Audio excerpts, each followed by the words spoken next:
ಈಗ ಸಮಾಧಿ ಅಂತ ಕೇಳಿದಿರ. ಸಮಾಧಿ ಅಂದ್ರೆ ಮನಸ್ಸು ಪುನಃ ಪುನಃ ಒಂದು ವಿಷಯದ ಕಡೆಗೆ ಹೋಗುತ್ತೆ, ಸಮಾಧಿ ಅಂತ ಹೇಳುದು.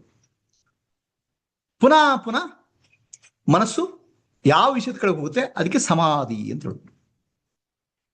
ಕೂತ್ರೆ ನಿಂತ್ರೆ ಅವಳದೇ ಧ್ಯಾನ, ಮನಸ್ಸಿಗಿಲ್ರೆ ಸಮಾಧಾನ. ಹುಡುಗನಿಗೆ ಕುಂತ್ರೆ ನಿಂತ್ರೆ ಹುಡುಗಿ ಧ್ಯಾನ, ಮನಸ್ಸಿಗೆ ಸಮಾಧಾನ. ಅವನಿಗೇನು ಹುಡುಗಿ ಸಮಾಧಿ. ಪೈಸಾ ಪೈಸಾ ಪೈಸಾ ಪೈಸಾ ಪೈಸಾ, ದುಡ್ಡು ದುಡ್ಡು ದುಡ್ಡು, ದುಡ್ಡಿನ ಸಮಾಧಿ. ಸಮಾಧಿ ಅಂದ್ರೆ ಮನಸ್ಸು ಯಾವ ಕಡೆ ಹೋಗೋದು ಅದು ಸಮಾಧಿ. ಆಯ್ತಾ? ಆದ್ರೆ ಎರಡು ರೀತಿಯ ಸಮಾಧಿಗಳಿದ್ದಾವೆ, ಭವ ಸಮಾಧಿ ಮತ್ತು ಭಾವ ಸಮಾಧಿ ಅಂತ. ಭವ ಸಮಾಧಿ ಅಂದ್ರೆ ಪ್ರಪಂಚ ಕಡೆ ಮನಸ್ಸು ಹೋಗುದು, ಪುನಃ ಪುನಃ ಪುನಃ ಪ್ರಪಂಚ ಕಡೆ. ಯಾವುದು? ಅಧಿಕಾರ, ಧನ, ಹೆಂಡತಿ, ಮಕ್ಕಳು, ಅಲ್ಲಿ ಪುನಃ ಪುನಃ ಮನಸ್ಸು ಹೋದ್ರೆ ಭವ ಸಮಾಧಿ. ಭವ ಸಮಾಧಿ ಭವರೋಗಕ್ಕೆ ಕಾರಣ, ರೋಗಕ್ಕೆ ಕಾರಣ. ಜೀವನದಲ್ಲಿ ದುಃಖ ಶುರುವಾಗುತ್ತೆ. ನಮ್ಮ ಜೀವನದಲ್ಲಿ ದುಃಖ ಇದೆ ಅಂತ ಹೇಳಿ ಭವರೋಗ ಇದೆ. ನೀವು ಯಾವುದೇ ಸೈಕಾಟ್ರಿಸ್ಟ್ ಹೋಗಿ, ಎಲ್ಲೇ ದೇವಸ್ಥಾನಕ್ಕೆ ಹೋಗಿ, ಯಾವುದೇ ಯಾತ್ರೆಗೆ ಹೋಗಿ, ಆ ರೋಗ ದುಃಖ ಹೋಗಲ್ಲ, ಒಳಗಡೆ ನೋವು ಹೋಗಲ್ಲ. ಯಾಕಂದ್ರೆ ಭವರೋಗ ಅದು. ಭವರೋಗಕ್ಕೆ ಯಾರು ಬೇಕು?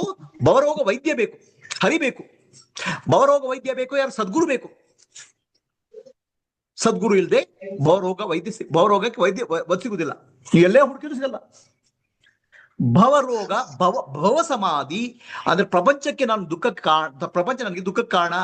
ಅದು ಪ್ರಪಂಚಕ್ಕೆ ದುಃಖ ಕೊಡಲ್ಲ. ಪ್ರಪಂಚದಲ್ಲಿ ಒಳ್ಳೆದು ಕೆಟ್ಟದ್ದು ಏನು ಎಲ್ಲ, ಪ್ರಪಂಚದಲ್ಲಿ ಎಲ್ಲ ಇದೆ. ಅದೊಂದು ಮಾಯಾ ಬಜಾರು. ನಿಮ್ಗೆ ಏನ್ ಬೇಕಾದ್ರೂ ಸಿಗತ್ತೆ. ದುಡ್ಡು ಬೇಕಾ ದುಡ್ಡು ಸಿಗುತ್ತೆ, ಅಧಿಕಾರ ಬೇಕಾ ಅಧಿಕಾರ ಸಿಗುತ್ತೆ, ಕಾರ್ ಬೇಕಾ ಕಾರ್ ಸಿಗುತ್ತೆ, ಬಂಗ್ಲ ಬೇಕಾ ಬಂಗ್ಲ ಸಿಗುತ್ತೆ, ಎಲ್ಲವೂ ಸಿಗುತ್ತೆ.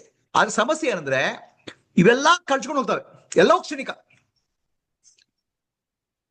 ಆ ಕ್ಷಣಿಕವಾದ ಸುಖಕ್ಕೆ ಸಿಕ್ಕಿಕೊಂಡ್ರೆ, ಅದಕ್ಕೆ ಅಂಟಿಕೊಂಡ್ರೆ ದುಃಖ ಆಗುತ್ತೆ. ಕ್ಷಣಿಕಕ್ಕೆ ಅವನು ಅಂಟಿಕೊಂಡ್ರೆ ದುಃಖ ಆಗುತ್ತೆ. ಅದು ಕ್ಷಣಿಕ ಅಂತ ಗೊತ್ತಾದ್ರೆ ನಾವು ಅಂಟ್ಕೊಳ್ಳಲ್ಲ. ಈಗ ಫ್ಯಾನ್ ಇದೆ, ಅದು ಕೈಗೆ ಹಾಕಿದ್ರೆ ಏನೂ ಆಗಲ್ಲ, ಅದು ತಿರ್ಸ್ತಾ ಇಲ್ಲ. ಫ್ಯಾನ್ ಸ್ವಿಚ್ ಆನ್ ಮಾಡ್ಬಿಟ್ರೆ ಅದು ಕೈ ಹಾಕಿದ್ರೆ ಕಟ್ ಅಂತ ಬೆಳೆ ಬಿಡ್ತದೆ, ದುಃಖ ಆಗುತ್ತೆ. ಯಾವ್ದು ಚಲಿಸ್ತಾ ಇದೆ ಅದು ನಾವು ಹಿಡ್ಕೊಳಕ್ ಹೋದ್ರೆ ದುಃಖ ಆಗುತ್ತೆ. ಭವ ಅಂದ್ರೆ ಪ್ರಪಂಚದಲ್ಲಿ ಎಲ್ಲವೂ ಚಲಿಸ್ತಾ ಇದೆ. ಅಧಿಕಾರ, ಹೆಂಡತಿ, ಮಕ್ಕಳು, ಎಲ್ಲವೂ, ಆರೋಗ್ಯ, ಎಲ್ಲವೂ ಚಲಿಸ್ತಾ ಇದೆ. ನೀವು ಯಾವ್ದನ್ನು ಹಿಡ್ಕೊಂಡ್ರೆ ದುಃಖ ಆಗುತ್ತೆ, ಯಾಕಂದ್ರೆ ಚಲಿಸ್ತಾ ಇದೆ ಅದು. ಭವ ಸಮಾಧಿಯಲ್ಲಿ ದುಃಖ. ಈ ದುಃಖದಿಂದ ಹೊರ ಬರಬೇಕಾದ್ರೆ ಭವರೋಗ ವೈದ್ಯ ಬೇಕು. ಭವರೋಗ ವೈದ್ಯವೇ ಸದ್ಗುರು ಹರಿನಾರಾಯಣ. ಭವರೋಗ ವೈದ್ಯ ಹರಿನಾರಾಯಣ ಸದ್ಗುರು ರೂಪದಲ್ಲಿ ಬರ್ತಾನೆ. ಆವಾಗ ಭವರೋಗದಿಂದ ಮುಕ್ತಿ ಮಾಡಲಿಕ್ಕೆ ಭಕ್ತಿಯನ್ನು ಹೇಳ್ಕೊಡ್ತಾನೆ, ಜ್ಞಾನವನ್ನು ಕೊಡ್ತಾನೆ. ಭಕ್ತಿ ಜ್ಞಾನದ ಮೂಲಕ ಭವ ಸಮಾಧಿಯಿಂದ ಭಾವ ಸಮಾಧಿಗೆ ಹೋಗ್ಬೇಕು. ಯಾವುದು ಹೆಂಡತಿ, ಮಕ್ಕಳು, ಸಂಸಾರದ ಕಡೆ ಇದೆಯೋ ಅದು ಭಗವಂತನ ಕಡೆ ತಿರ್ಬೇಕು. ಆವಾಗ ಭಾವ ಸಮಾಧಿ ಆಗ್ತದೆ. ಆ ಭಾವ ಸಮಾಧಿಯಲ್ಲಿ ಭವರೋಗ ವಾಸಿ ಆಗ್ತದೆ, ಚಿತ್ತ ಶುದ್ಧಿ ಆಗ್ತದೆ, ಭಯದಿಂದ ಮುಕ್ತರಾಗ್ತೇವೆ. ಭವ ಸಮಾಧಿಯಿಂದ ಭಾವ ಸಮಾಧಿಗೆ ಹೋಗ್ಬೇಕು. ಇದು ಭವ ಸಮಾಧಿ ಮತ್ತೆ ಭಾವ ಸಮಾಧಿ ವ್ಯತ್ಯಾಸ. ನಿಮ್ಮ ಜೀವನದಲ್ಲಿ ದುಃಖ ಇದೆಯಾ? ಭಯ ಇದೆಯಾ? ನಿಮ್ಮ ಜೀವನದಲ್ಲಿ ನೋವಿದೆಯಾ? ಕಾರಣ ಯಾರೂ ಅಲ್ಲ, ಹೊರಗಿನವರಲ್ಲ, ಒಳಗಡೆ ಯಾವ್ದು ಕಂಡುಕೊಂಡಿದ್ರೆ ಅದು ಕಾರಣ. ನನಗೆ ದುಃಖಕ್ಕೆ ಅವರು ಕಾರಣ, ಇವರು ಕಾರಣ, ಅದು ಕಾರಣ, ಇದು ಕಾರಣ ಅಂತ ಹೇಳ್ತೇವೆ. ಎಲ್ಲ ಸುಳ್ಳು. ನನ್ನ ದುಃಖಕ್ಕೆ ಕಾರಣ ಏನು? ನನ್ನ ಮನಸ್ಸಿನಲ್ಲಿ ನನ್ನಲ್ಲಿ ನಾನು ಹಿಡ್ಕೊಂಡಿದ್ದೀನಿ ನನ್ನ ಗಟ್ಟಿಯಾಗಿ. ಅದು ಗಟ್ಟಿಯಾಗಿ ಹಿಡಿದು ಚಲಿಸ್ತಾ ಇದೆ, ನೋವಾಗ್ತದೆ.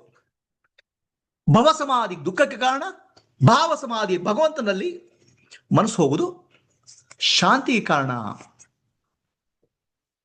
ಭಾವುಕತೆಯಿಂದ ಗುಣ ಆಗ್ಲಿಕ್ಕೆ ಭಾವ ಸಮಾಧಿ ಬೇಕು.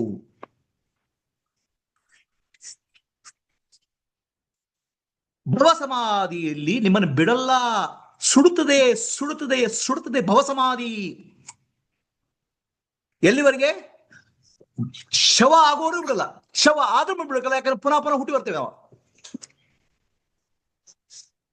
ಚಿಂತೆ ಅನ್ನೋದು ಸುಡುತ್ತದೆ ನಮ್ಮನ್ನ. ನಿಶ್ಚಿಂತೆ ಆಗ್ಬೇಕಾದ್ರೆ ಭವ ಸಮಾಧಿಯಿಂದ ಭಾವ ಸಮಾಧಿಗೆ ಹೋಗ್ಬೇಕು. ಮನಸ್ಸು ಭಗವಂತನ ಒಂದಾಗಬೇಕು. ಯಾರಿಗೆ ಪ್ರಶ್ನೆ ಇದೆಯಾ?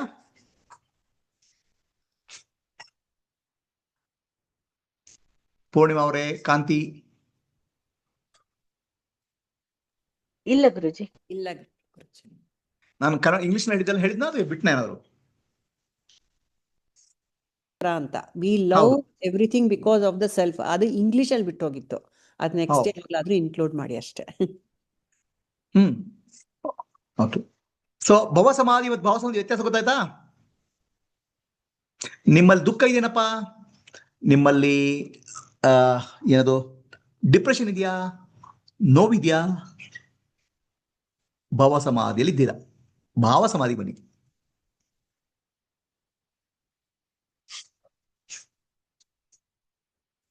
ಭವ ಭವ ಭವ ಭಯಾನಕ ಈ ಭವ, ಭವ ಭವ ಭವ ಭಯಾನಕ ಭವ, ಭವ ಭವ ಭವ ಭವಸಾಗರ, ಭವಸಾಗರ ಭಯಾನಕ. ಭಾವಸಾಗರದಲ್ಲಿ ಮುಳುಗಿ, ಭಾವ ಸಮಾಧಿಯಲ್ಲಿ ಮುಳುಗಿ ಶಾಂತಿಯನ್ನು ಅನುಭವಿಸಿ. ಈ ಭಯಂಕರವಾದ ಭವದಲ್ಲಿ ಯಾಕೆ ಸಿಕ್ಕಾಕೊಂಡಿದ್ದೀರಾ? ಅಭಯ ಬೇಕು, ಭಾವ ಸಮಾಧಿ ಬೇಕು.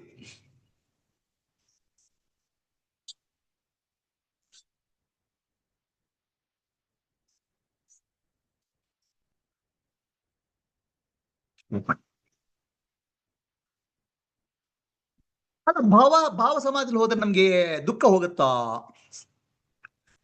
ಅದು ಭಾವ ಸಮಾಧಿಯಲ್ಲಿ ಹೋದ್ರೆ ನೋವು ಹೋಗುತ್ತಾ? ಜೀವನದಲ್ಲಿ ಕಷ್ಟ, ಸುಖ, ಲಾಭ, ನಷ್ಟಗಳು ಬಂದೇ ಇರ್ತಾವ ಒಂದರಿಂದ ಒಂದು. ಹಾಲಲ್ಲಾದ್ರೂ ಹಾಕು, ನೀರಲ್ಲಾದ್ರೂ ಹಾಕು, ಎಲ್ಲವೂ ಭಗವಂತನ ಕೃಪೆಯನ್ನು ಸ್ವೀಕಾರ ಮಾಡಿದಾಗ ಒಳಗೆ ನೋವಾಗುದಿಲ್ಲ, ಒಳಗಡೆ ಗಾಯ ಆಗುದಿಲ್ಲ, ಒಳಗಿನ ದುಃಖ ಹೋಗ್ತದೆ, ಮನಸ್ಸಿನ ಶಾಂತಿ ಮೂಡಿ ಬರ್ತದೆ. ಭಾವ ಸಮಾಧಿ ಅಂದ್ರೆ ಪ್ರಪಂಚದ ವಿಷಯದಲ್ಲಿ ಮುಳುಗೋದು ಮನೆ. ಭಾವ ಸಮಾಧಿ ಅಂದ್ರೆ ಭಗವಂತನಲ್ಲಿ ಮುಳುಗೋದು. ಮನಸ್ಸು ಭಗವಂತನ ಕಡೆ ಹೋಗ್ಬೇಕು, ಆತ್ಮಜ್ಞಾನ ಕಡೆ ಹೋಗ್ಬೇಕು. ಭಾವ ಸಮಾಧಿ ಅದು ಚಿತ್ತಶುದ್ಧಿಗೆ ಸಾಧನ. ಜೀವನದಲ್ಲಿ ಶಾಂತಿ ಸಿಗುತ್ತೆ, ನೆಮ್ಮದಿ ಸಿಗುತ್ತೆ. ಇದ್ರೆ ಭವಸಾಗರದಲ್ಲಿ ಬಿದ್ದು ವಿಲ ವಿಲ ವಿಲ ಒದ್ದಾಡ್ತೇವೆ. ಯಾರಿಗೆ ಪ್ರಶ್ನೆ ಇದೆಯಾ? ಸ್ಟಾಪ್. Just continue. ಸ್ಟಾಪ್.